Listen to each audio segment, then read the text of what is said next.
Greetings, brethren, and welcome to the 13th talk of our series. As always, I will start with some housekeeping. The meeting will be recorded and posted onto both our Facebook page and YouTube page. Therefore, those of you who do not wish to be seen, please do turn your videos off now. To avoid any disruptions during the talk, could you kindly ensure that your microphones are kept turned off, please? There will be a Q&A session after the talk. Usual rules apply. If you would like to ask a question, please use the hand up icon on Zoom. Wait for your name to be called out. You may then unmute yourself, ask your question, but please do not forget to put yourself on mute again. To give everyone a chance to ask their question, we kindly request that you please keep to one question per person. Now, of course, it wouldn't be one of our talks if we weren't giving something away. So for a chance of winning one of our bespoke Freemasons Without Borders mugs, please answer the following question. What sport does Kessick enjoy playing? Please type your answers in the chat section, and as always, the first two correct answers will win.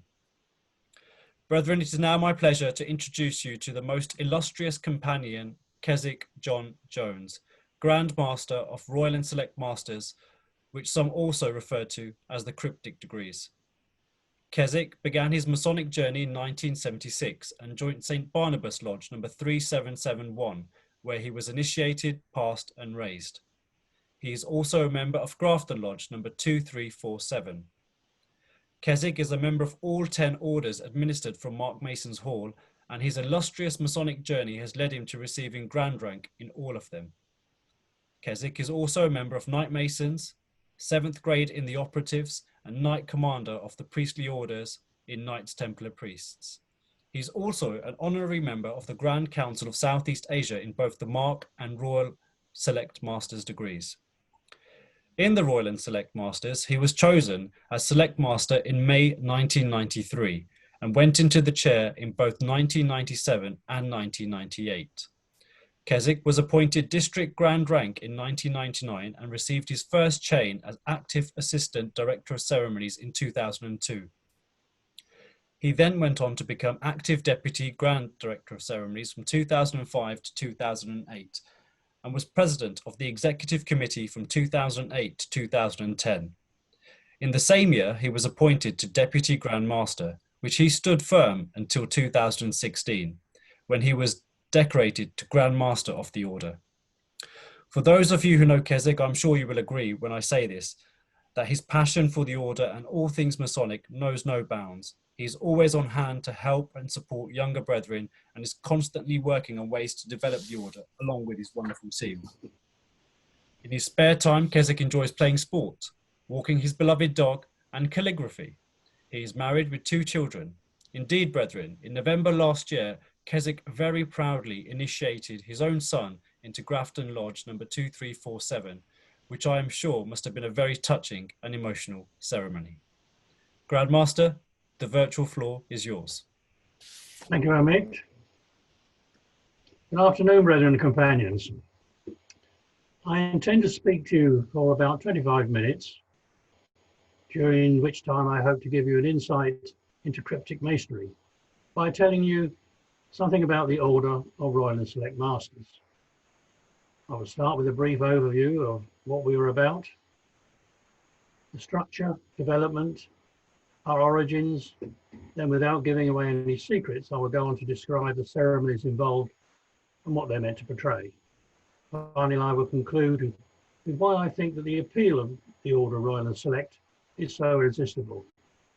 Now, not being aware in advance of the rank, status or experience of my audience, I've aimed my talk at a basic level. So please don't be offended if I appear to be either spoon feeding you, or on the other hand, looking at all the experienced faces I see gazing at me, teaching you to suck eggs.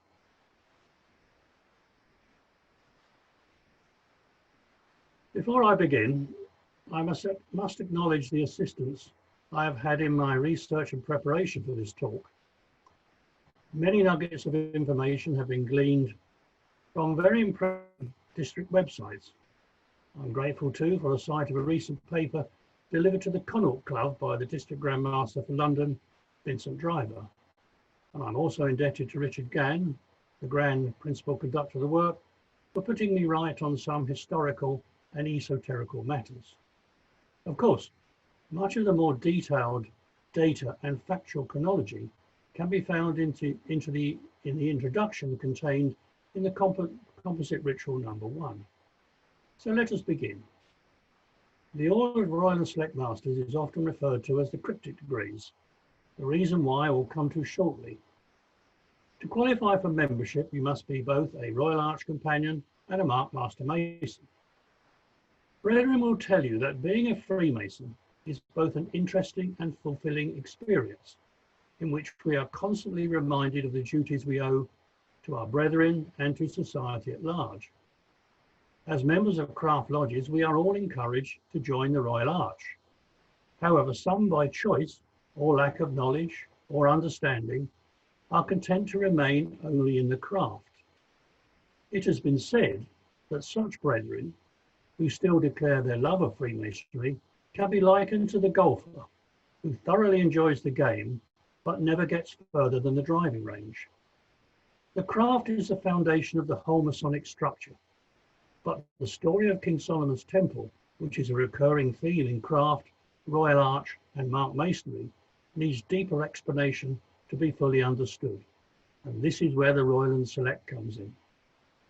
It is the only order to link the craft via the Mark with the Holy Royal Arch, and is considered to be the summit and perfection of ancient Masonry. I will now take you on a journey leading from the death of Hiram Abiff in the craft to the recovery of the lost word in the Royal Arch. The word crypt comes from the Greek word kryptos, meaning to hide, conceal, or secrete, and has thus come to mean a subterranean chamber or vault, or generally a place of underground concealment. So where did it all begin? Well, it all began in America, and we are grateful for that. And in order to appreciate the situation at that time, it is necessary to have some understanding of American Masonry. It was essentially operated by the equivalent of large numbers of provincial Grand Lodges, or their equivalent, together with some private lodges. There was at the time a whole range of degrees that were beyond the craft being worked in these lodges. Such included the Royal Arch, Mark, and Knights Templar. There was also a Grand Lodge of Virginia, which worked as many as 25 degrees in something called the Rite of Perfection, which included the Cryptic Degrees. Following the American War of Independence, the Rite of Perfection fragmented, but the 4 Cryptic Degrees continued to be worked as part of the York Rite or American Rite. In England, the Grand Master of the craft at that time, the Duke of Sussex, had for many years actively discouraged the development of other orders. Following his death in 1843, there was a proliferation of orders beyond the craft. In 1869, the Reverend George Raymond Portal, remember that name, became the Grand Master of the Mark. Without detriment to his Mark duties, he had become intrigued by what he had heard of these Cryptic Degrees. So 2 years later, he successfully petitioned the Grand Council of New York and the Grand Royal Arch Chapter of New York, and was granted authority to form private councils and to work the 4 Cryptic Degrees in England. On the 4th of July, 1871, Right Illustrious Companion Jackson Chase, a Grand Officer representing the American Grand Councils, constituted the original 4 councils and conferred all 4 degrees on George Portal and 10 other prominent Masons. 2 years further down the road, on the 29th of July 1873, the Grand Masters of New York approved the formation of these 4 councils into a sovereign Grand Council of England and Wales. George, now Canon Portal, having retired as Grand Master of the Mark, was elected and installed as the first Grand Master of the new Grand Council. Brethren and companions, it is a very humbling experience when I look at page 149 of the Royal and Select Yearbook and find myself in the same list of succession of Grand Masters as the famous Canon Portal, albeit he is at the very top and I am at the very bottom. Enthusiasm for the order bred success, and rapid growth followed, and by the turn of the 20th century, the number of councils have multiplied 7-fold. But it didn't stop there. By the end of the Second World War, that number had doubled. Today, we have 253 councils spread across 27 districts and 2 inspectorates, together with 17 unattached councils spread throughout the world. In more recent years, the Grand Council of England and Wales and its districts and councils overseas has constituted 6 daughter constitutions, namely New South Wales, Victoria, South Australia, France, Southeast Asia, and India.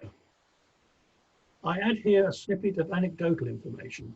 But next Saturday, on the 4th of July, almost 150 years after the constitution of the 4 original councils, I was to have had the privilege of travelling to Kuala Lumpur to install the next Grand Master of the Grand Council of Southeast Asia. This, of course, will not now be possible due to the pandemic, but I will have the honour of installing him virtually via the Zoom on that very day. Now, moving on, how are we structured? Well, pretty much the same as all the other orders, including the craft, are put together. A council is in many ways not dissimilar to a lodge, with its officers, their functions, and the ritual degrees system. The position of the various officers is also not unlike that of a lodge. The man in the chair is called the thrice illustrious master. He is assisted by a deputy master and a principal conductor of the work. All 3, as within the principles of a Royal Arch chapter, sit in the east. The next in line in the hierarchical pecking order, if you equate the deputy master and principal conductor of the work as the senior and junior wardens respectively, is the captain of the guard, and then the conductor of the council, their duties being roughly equivalent to those of the deacons. Then there is the steward, who is the inner guard, and the sentinel, who is the jailer. One aspect which is totally different is the ostensible stewards are called manciples. Councils are attached to geographic districts, the same as lodges in provinces, under the superintendence of a district Grand Master. There are 25 districts spread throughout England and Wales, 1 in South Africa, and 1 in the South and East Caribbean. In addition, there are inspectorates covering the Channel Islands and Jamaica and the Cayman Islands. We also have unattached councils in London, Zimbabwe, Singapore, Bahamas, Isle of Man, Hong Kong, the Netherlands, Belgium, Spain, and Switzerland. We are administered from Mark Mason's Hall at 86 St James's Street, London. I am assisted in my duties by a Deputy Grand Master and a Grand Principal Conductor of the work, together with a team of active Grand Officers appointed each year, and their duties and functions are much the same as the United Grand Lodge of England. As far as the regalia of the order is concerned, the emphasis is on simplicity. On completion of the first cryptic degree, a companion is invested with the jewel of the order. It consists of a skeletal equilateral triangle of white enamel, surmounted by an imperial crown suspended from a crimson ribbon. Certain councils have been permitted by Grand Council to attach a commemorative motif to the ribbon. An example of that is my private council, Euston Council number 4. When a companion has passed through the remaining 3 degrees, it's entitled to wear a unique triangle with a border of crimson silk edged with gold braid. The officers of private councils wear crimson collars from which is suspended a gilt jewel of the emblem of their office. The thrice illustrious master wears a silver apron with the emblem of his office embroidered in the centre. This apron is usually the property of his council and is handed over as years go by. Past master's apron is the same, but the emblem is slightly different. District Grand Officers, apart from the District Grand Master, who wears a chain of office, wear a crimson collarette from which is suspended the jewel of their office, whilst the Grand Officer's apron is embroidered with the badge of his rank and is edged with gold lace, as is his collar. The ribbon of the breast jewel of the Grand Officer is edged with white. Active Grand Officers, when on Grand Council duties, are entitled to wear a chain, but should not wear it in their private councils. The apron is unique from other degrees due to its triangular fold. The triangle is, of course, an emblem of the deity, which of course holds a particular significance for Freemasons. My personal regalia is also quite plain. Although I'm entitled to wear a chain and on specific occasions a scarlet robe, The apron is devoid of any scrambled egg, just a badge bearing a trowel over a square and compasses. The best apron in the order, the most impressive for some reason, some unknown reason, is that of the president of my executive committee. This bears a beautiful representation of the Ark of the Covenant, which also features predominantly in all our logos. Without giving away any secrets, a lecture which is delivered during the second part of one of the degrees describes the Ark of the Covenant in some graphic detail. It is interesting to note that despite the fact that the Ark of the Covenant is gloriously depicted on the ceiling frieze of the Grand Temple in Freemasons Hall and features in the seal of United Grand Lodge, there is no other mention of it anywhere in the craft. And now to the moment you've all been waiting for, the ceremonies and their meanings and their messages. As I've intimated earlier, the order consists of 4 core degrees, with ceremonies based on the extension of the Old Testament Solomonic legend, confirming the essential link between Master Mason, Mark Master Mason, and Companion of the Holy Royal Arch, plus 2 more recent additional degrees. The 4 core degrees are Select Master, chronicling the construction of the Sacred Vault, period 969 to 968 BC. Royal Master, which recounts the deposition of the Word, 968 BC. Most Excellent Master, the dedication of King Solomon's Temple, period 967 BC. Super Excellent Master, the pillaging and ransacking of King Solomon's Temple, the Word is Lost, 586 BC. Now let me tell you a bit more about these 4 degrees. The Select Master. The preparations for the building of the temple having commenced in the Mark degree, the 3 Grand Masters identify a need to protect their sacred treasures. So in complete secrecy, a vault was constructed beneath the Holy of Holies. The tunneling was carried out by 24 Menachim, or overseers, and consisted of 9 arches, with the secret vault being under the 9th arch. On completion, the 24 Menachim were given the secrets and chosen as select masters. The sacred treasures, including the Ark of the Covenant, were deposited, and the 3 Grand Masters used it as a sort of cabinet office. Here, they and the 24 select masters could discuss matters of high policy and, where necessary, confer the degree of select masters. Their cabinet office was probably similar to that which you hear in the news during moments of national crisis, Cobra meetings. As a matter of general interest, Cobra is actually no more than the initials for Cabinet Office Briefing Room A. It was this secret vault that the Sojourners discovered 470 years later. The recipient of this degree is said to have been chosen.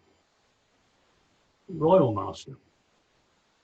Overseers who were considered by the Grand Masters to be suitable leaders and in possession of the Master Word were honoured with the rank of Royal Master.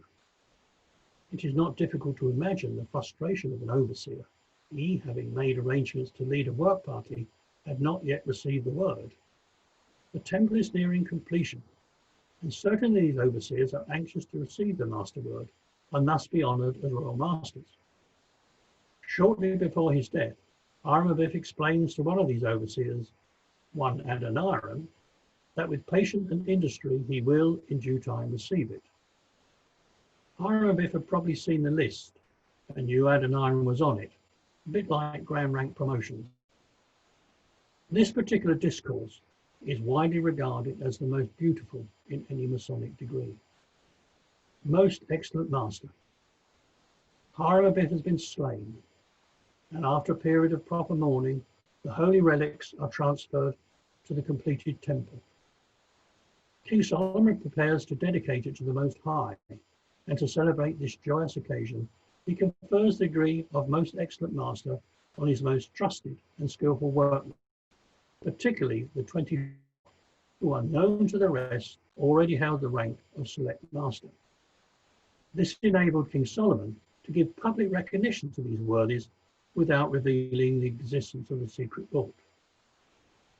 Interestingly, during the dedication of the temple, King Solomon first delivered the beautiful invocation that is still used in the ceremony of consecration to this day.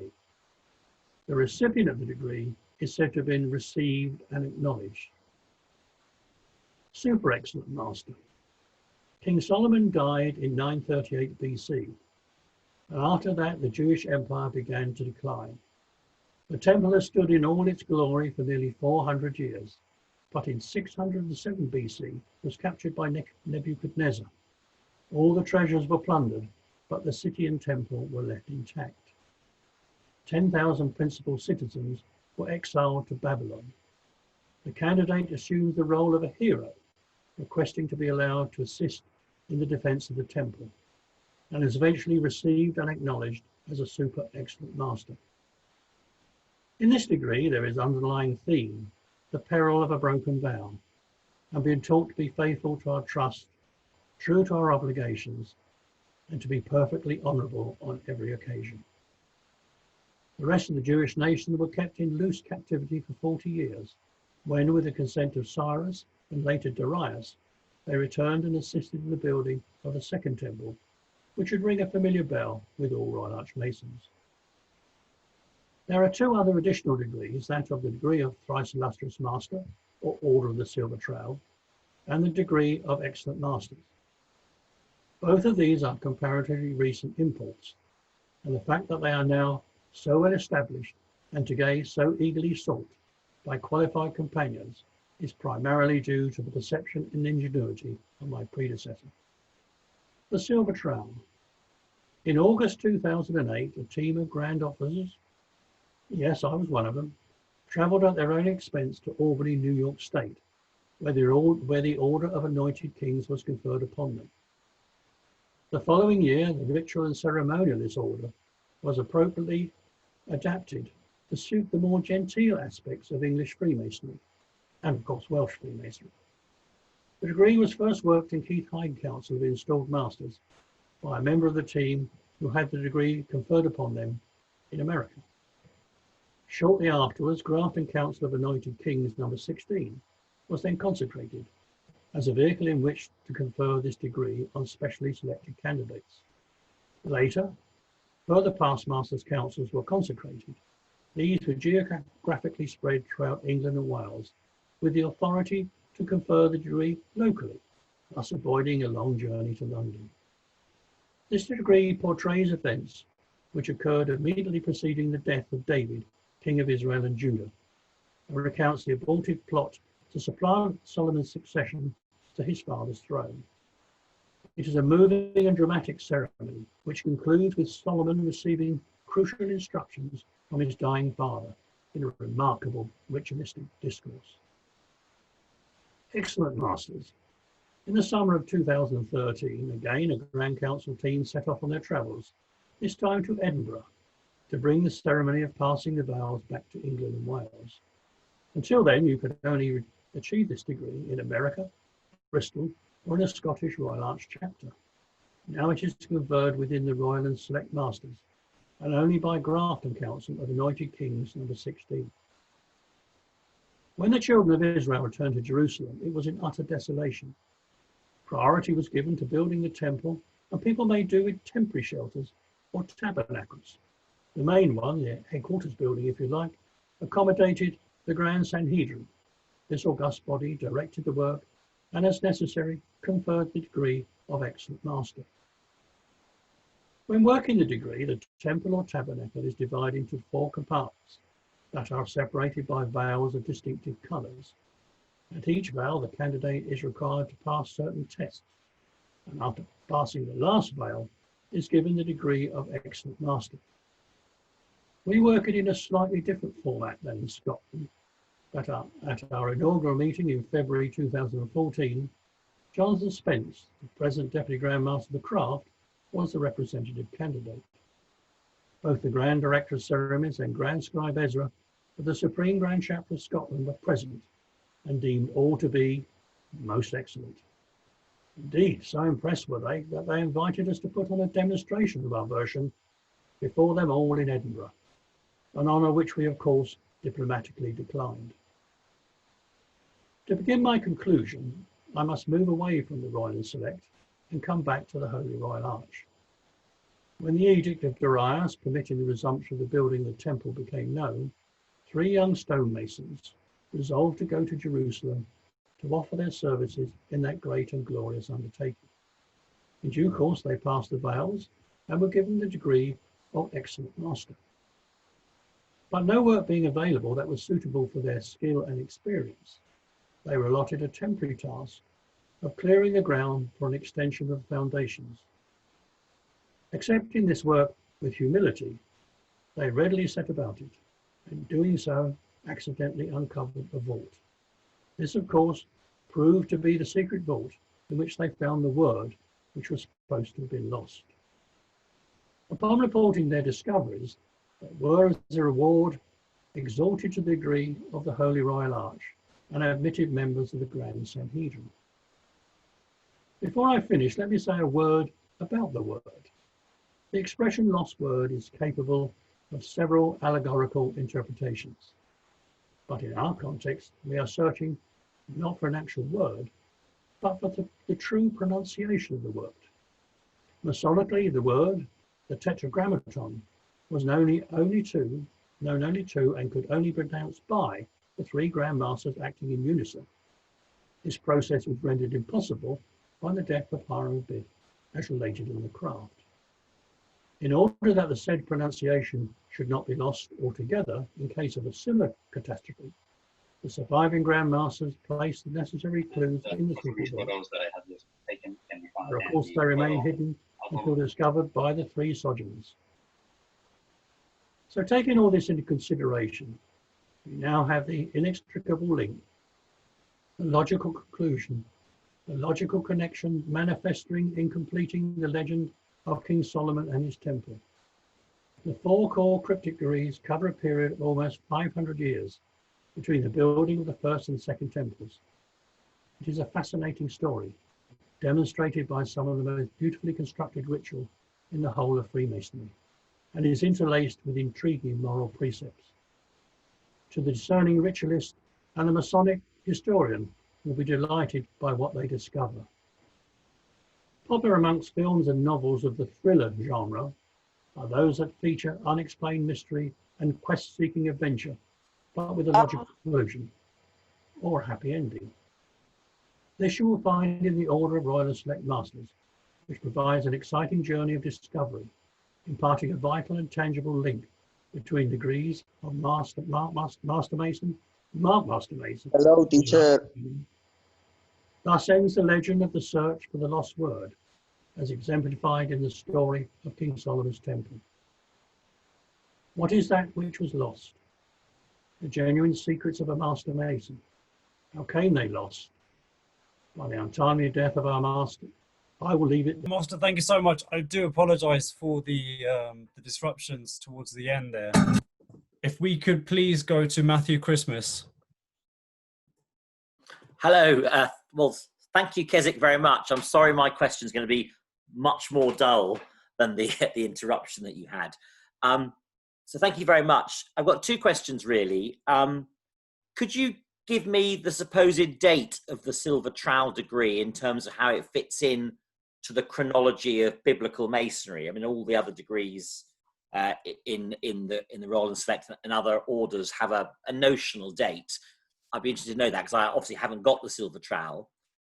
And my other question would be, why has the order gone down the road of having restricted degrees rather than making them open to all the members? That's because, I mean, the passing the veils is such an important piece of Masonic ritual, which is unusual that it's not existing in most UGLE or Supreme Grand Chapter chapters. I mean, it's very unusual that it's been pushed out compared to other constitutions.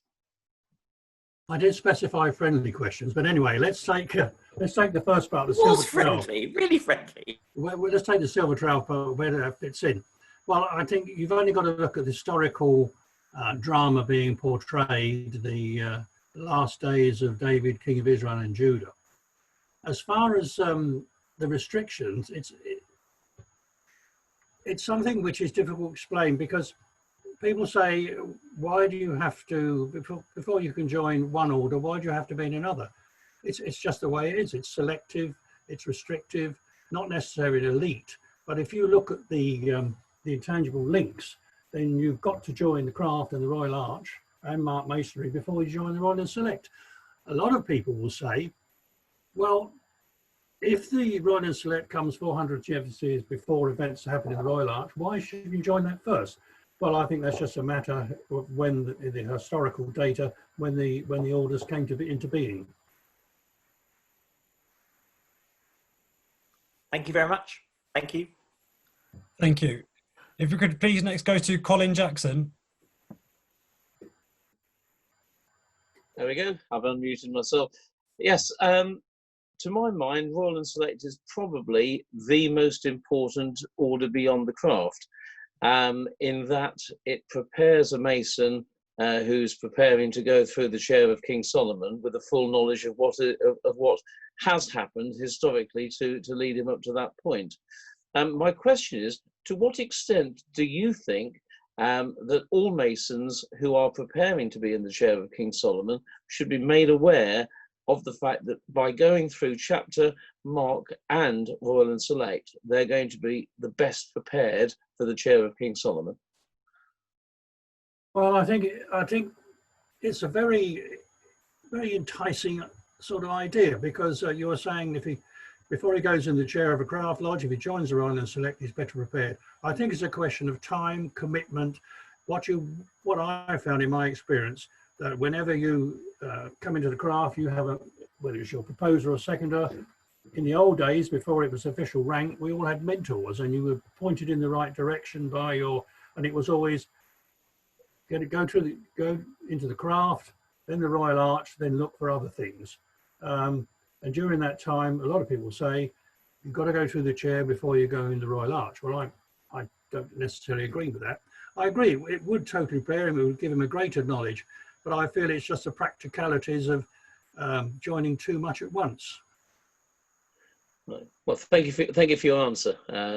The so-called English rite that's becoming known suggests that order, and I just wondered how you agreed with it, but thank you for your answer. Thank you, Colin. Could we please next go to Charles Vaughan? Hi, Charles.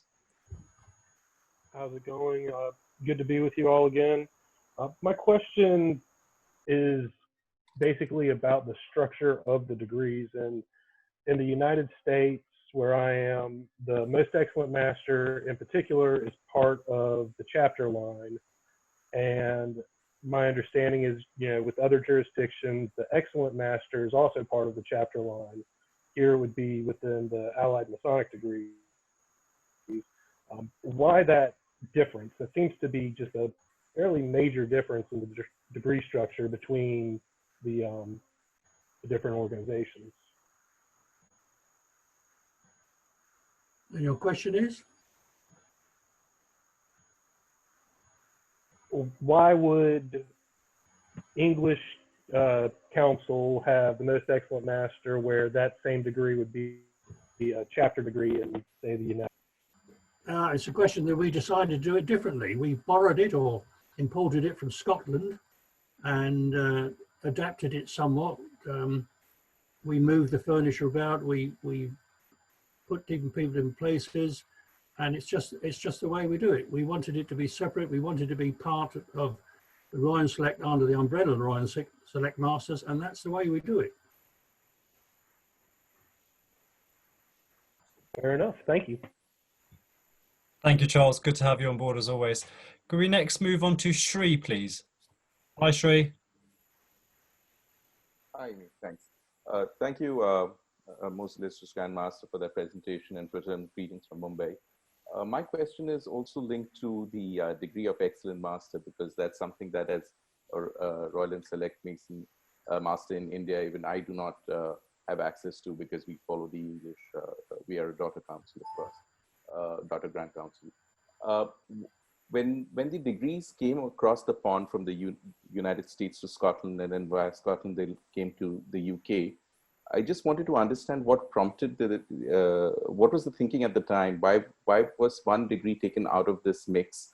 4 were kept to be given in regular councils, and 1 taken out and given special treatment. What was the thinking behind that? Well, of course, prior to this, the only way that you could get the degree of excellent masters was, as I said in my talk, was in America, in Bristol, where they do their own thing anyway, and in part of the Scottish Royal Arch chapter. We felt that having imported the anointed king degrees from America as an adjunct to our order of Royal Select Masters, we hadn't quite go far enough. There was gaps in it, and this is where my predecessor, with great tenacity and ingenuity, decided that we would apply to Scotland to ask if we could come and have a look. We all joined the #1 chapter in Edinburgh and received the degree there. Some of us had it before and didn't have to affiliate, but and then decided to bring it back. And because we did it that way, it was kept separate and distinct from any Royal Arch workers. It is part of our degree. We are the only ones now that can confer that degree in England and Wales. I think the United Grand Lodge of England actually demonstrated, but we are the only ones that can confer it other than Bristol. Thank you. Thank you, Sri. Next, could we go to Bharat, please? Hi, Bharat. Hi, Amit. Good evening, Grandmaster. Kessick. This is Bharat from Chennai. Thank you for that wonderful exposition on the Cryptic Degrees. I have a question which has been bothering me for some time. When I was first got into this order, which was in India way back when we were still under your jurisdiction, I remember the first degree, the position of this trouble was slightly different from what it is now. I don't want to get into the specifics of it. I just want to ask you, what was the reason for the change in the rules which applied as regarding the positioning of the trouble? The position of what? Sorry, is there anything significant there? The handle of the trouble when it is, when you open the degree of the select masters, when you open the volume of sacred law and places the square and the trouble upon it, the handle of the trouble used to be in one particular direction, and then sometime little later it was changed. Would you have any shed some light on that? Why that change was made? In a word, no, but I'll ask my Grand Director of Ceremonies and get back to you. But I have no idea when and why it was moved. I know my Grand Director of Ceremonies is very particular in making sure it's done, but when it was changed, I have no idea. Okay, thank you. I looked up on that one. Yeah, thank you. When I meet you next one, probably you can fill me in on the gaps. I'll have an answer for you, yeah. Thank you. Wonderful. Thank you, Bharat. Could we please next go to Mark Phillips? Yes, I'd like to thank you for the presentation, first and foremost. I had a further inquiry with regard to the involvement of the Grand Lodge of Virginia and how it affected or contributed to the Cryptic Degrees. Well, all I know about it is the research I carried out about this Grand Lodge of Virginia and this right of perfection, which conferred 25 degrees, including the 4 Cryptic Degrees. And after the American War of Independence, they faded away, but the Cryptic Degrees, for some reason, still remained. But perhaps you can give an insight further than that. I will ask myself. Thank you. Thanks, Mark. Next, we have Paul Greek. Thank you, Grandmaster. I'm comparatively new to Royal Select and still just trying to get to grips with it. And it seems that the time span of the degrees cover a very long period, which cuts across the time spans of the other degrees as well.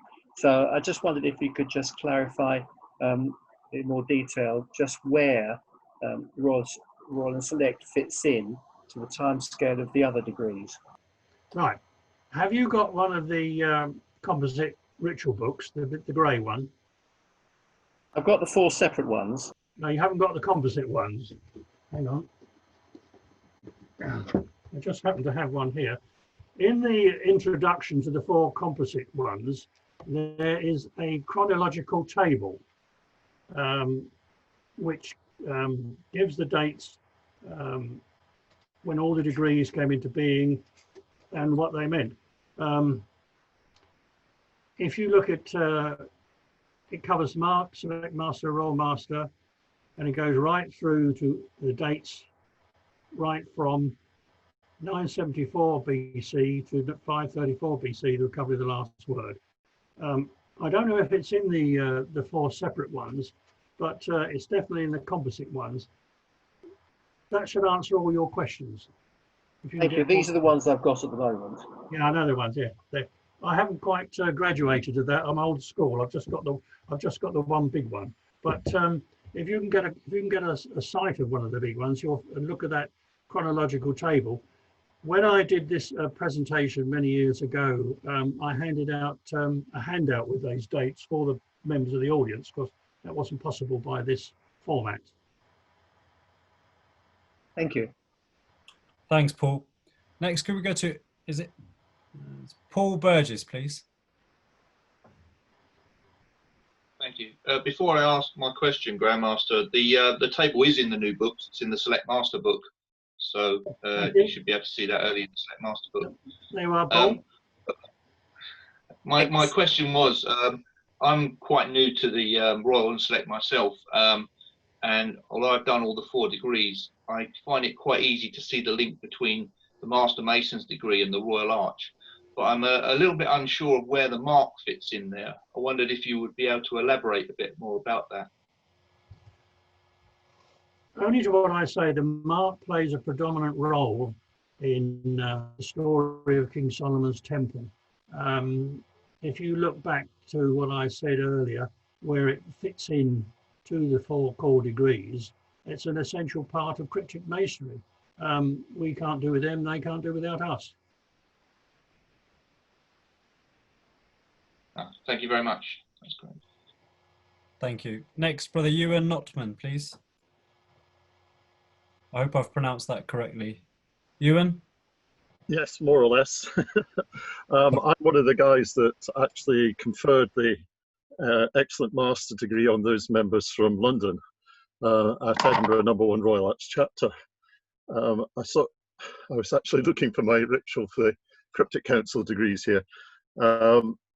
When the Royal Arch was first introduced into Scotland in the 18th century, you had to be a past master, then you had to be a mark master mason, then you got your excellent master.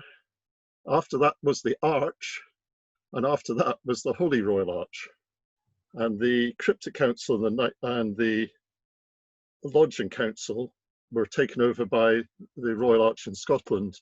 The Cryptic Council being the Royal and Select, as you would call it, and the Lodging Council being the Royal Arch Masonry, which in Scotland, the Silver Trowel has actually been attached to the Supreme, the Edinburgh Defensive Band Cryptic Council, which is the special purposes used by Supreme. And I think you might quite like to actually see that at some point if you're in Scotland. Kessick. Are you inviting me? Yes, please do come along. But I think Grand Scribee would probably be the better person to invite you along to one of those meetings. They're usually twice a year, and they usually install all the officers, which is quite an interesting function as it goes. I was just actually saying that in Scotland it is very different, and that once you've joined the Royal Arch, then you're invited or told to go and join the Cryptic Council and or the Lodging Council. So the 3 bodies, as they would be separately in England, are actually part of the Royal Arch in Scotland. And as was mentioned at an earlier lecture, there were mark lodges in England which had Scottish charters once upon a time. That's right. One in London and I think it's 2 in Lancashire, if I rightly remember. You're quite right. It is confusing. Many years ago, a friend of mine who was initiated in my craft lodge and actually went through the chair, moved back to Scotland. He was also in the Royal Arch chapter in London, and he joined a lodges in Dundee, and they were totally confused as to how come he was in the Royal Arch and not in the Mark. that would confuse them. We have that problem when people from England join our chapter, very much so, is to find out whether they have their mark, and as such can join straight away. And what usually happens, or what's supposed to happen, is they affiliate or join, as you would call it in England. They affiliate to the chapter in Scotland, and then they have to take the excellent master's degree, and if they haven't got the mark, then the mark also. But in Scotland, the lodges usually give the mark. So it's quite different in Scotland in many ways. That's basically what I'm pointing out. And it's quite hard when we go south of the border to quite understand how you formed it. But each group, if you like, has formed it in a different way. And places like Australia and New Zealand, more often than not, have formed it in the same way as we have. Well, it would be very boring if we all did it the same way. I think that is the expression I would like to leave you with. Thank you. Thank you, Ian. I think we've got one more question, if that's okay, Grandmaster, and that's from Mahir. Thank you, Amit. It's not a question, Grandmaster. It's another invitation. I've written to Jean Barbis privately on the Zoom chat, but he hasn't replied yet. We have a consecration coming up for Royal and Select in Brussels. I don't know the date yet. And if Jean Barbis can confirm, we would like to definitely invite you for our consecration of the Royal and Select Lodge that will work in Brussels. I don't know if Jean Barbis would like to come on. Yeah, why not? Well, Master, thank you for your lecture. It was very interesting, of course. But Mahir, I don't know because I'm not the organizing secretary. So it's going on, but I don't know the date, and certainly not with the difficulties we have in Brussels and in Belgium and also in England. Well, we have to wait till the everything is sent up to Mark Mason's Hall. Well, I can tell you now that I don't know the date either. I see. And we will definitely send you an invitation, Most Illustrious. And nothing's going to happen until it goes in my diary, but we wish you every success on that. Yeah, I love that tracing ball behind you as well. We will come back to you with the date, Most Illustrious. Thank you, John. Kessick, are you okay to take one more question? Yes, certainly. Okay, can we please go to Jeffrey? Brother Jeffrey. Yeah, Jeffrey Monnickendam. Hello.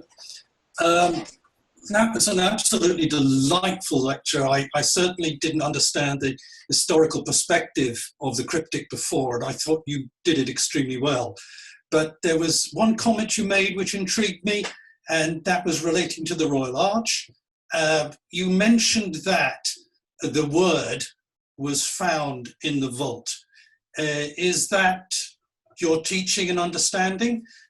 Because that differs from mine. Well, I'm only going back to my early days in the Royal Arch chapter, the sharing of the word. Is that different to yours? Well, yeah, I understand what you mean, but it was just, I'm just intrigued by it. I thought it was a particular teaching in the cryptic, but if that's your understanding from early days, then that's absolutely fine. So thank you for that. Thank you. Mr. Moderator, can I ask a question? Absolutely. Grandmaster, my name is Leif Hansen from Alberta, Canada.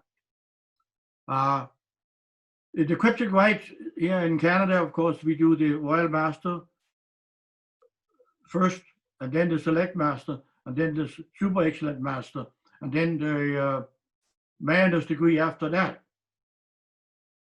Now, the trowel, the Silver Trowel, is conferred at the Convocation for Western Canada at the annual communication on all past twice illustrious master. And where, of course, in England or in Canada, there's no Mark Master Mason's Lodge. It is, all the 3 degrees are conferred in the Royal Arts, Mark Master Mason, Most Excellent Master, and the Royal Arts degree, which is a little different from what is in England. Thank you. Thank you. Thank you, Leif. Brethren, I think we've come to the end of our time now. Grandmaster Kessick, thank you very much. Brilliant. It's been an absolute pleasure having you on board. Glad you could make it on today. I think a lot of us would take a lot from the talk itself. I hope you've enjoyed it as much as we've enjoyed it. Brethren. Indeed. Thank you very much. Before I get told off, brethren, I need to call out the winners for the mugs, as I remember I forgot last week, so I don't want to get told off for that. Kessick, would you like to let the brethren know what your favourite or what your most enjoyable sport is? But it came out in the introduction to my talk. It's golf. Golf. That's it, yeah. Absolutely. So well done to both Lester Wellington and Dan Heath. A mug will be on its way to you, hopefully in one. Oh, that's not right. Dan Heath had inside information. Dan Heath has a lot of information. He does. Dan Heath would know. I believe it was his first time today joining live, Kessick. So it's good to have him on, and he's also a winner today. But once again, thank you, brethren. Our next talk is next Tuesday. We are going to be ironing out a few gremlins and getting rid of a few intruders. So we may well change the meeting ID and password. We will obviously be editing today's talk. I do apologize once again, but it will not happen again next week. Mahir and I will be on the case for that. Next week, we have got the Grand Master of the HFAF on, Christine Chapman, and her talk is covering the circumstances leading to the establishment of women's masonry in the UK and in general, the HFAF. Again, once again, thank you all for joining us. I bid you all a very good night, a good morning, and good afternoon. Thank you, Amit. Another excellent talk. Thank you. Thank you, Derek. Thank you. Good night. Thank you, Amit. Thank you, Kessick. Thank you. Thank you, Kessick. Good night, all. Very interesting. Thank you. Thank you. Bye. Thank you, Kessick. Thank you. Thank you, Amit. Bye, Amit. Amit, can I suggest that to avoid gremlins coming in, you restrict the password to those people who are on the mailing list rather than publish it on the Facebook page? Well, the Facebook page is only for brethren, but points taken. We'll certainly be looking into it as soon as we get off this call. We also and one suggestion, if you can take it, some interesting kind of contacts and remarks are made always in the chat room, in the public one. And if you allow back saving the chat room, I know you did it for security reasons, but it doesn't really kind of do any harm, I think. And if you could allow that back for future lectures, that might be interesting, instead of taking notes by hand. No, David, we record all the so the chat gets automatically uploaded. So that just, chat is not there. No, the chat does come up. So the chat comes automatically for us. So yeah, so what we'll do is chat's here. We'll go through the chat and we can have a look at that as well. Yeah, Amit, the chat's there. The other thing is, in Scotland, some of the lodge meetings we have to have people put their name before we admit them through the waiting room, and they must be on video all the time. Thanks, Robert. I think just 2 points on that. We certainly do ask them to put their full name on before they're actually entering the waiting room. With regards to the video, it's, some brethren don't want to be seen as it gets uploaded to YouTube. Yeah. So we can't really, Appreciate that, but we also make sure they put the lodge number or the chapter number, and so just another verification. Great point. No, wonderful. Amir, I use pre-registration using Eventbrite, and that allows us to capture Masonic information to validate the fact that they're Masons, and also to capture their Zoom display name. And so people are only admitted if we recognize the Zoom display name. it may mean that you need 1 or 2 more people assisting Mahir as tech guys. Yeah. I'm happy to pick it up with you separately, but consider it that a victim of success, really. Thank you, I think. No, but Well, I always try to look at the positive. Absolutely. Thank you very much for your comments. We'll certainly take them on board. Like I say, we don't take this lightly, so we will be looking. Thank you, Amit. Thank Thank you, you, Amit. Mahir. Thank you. And thank you, Brother Kessick Jones.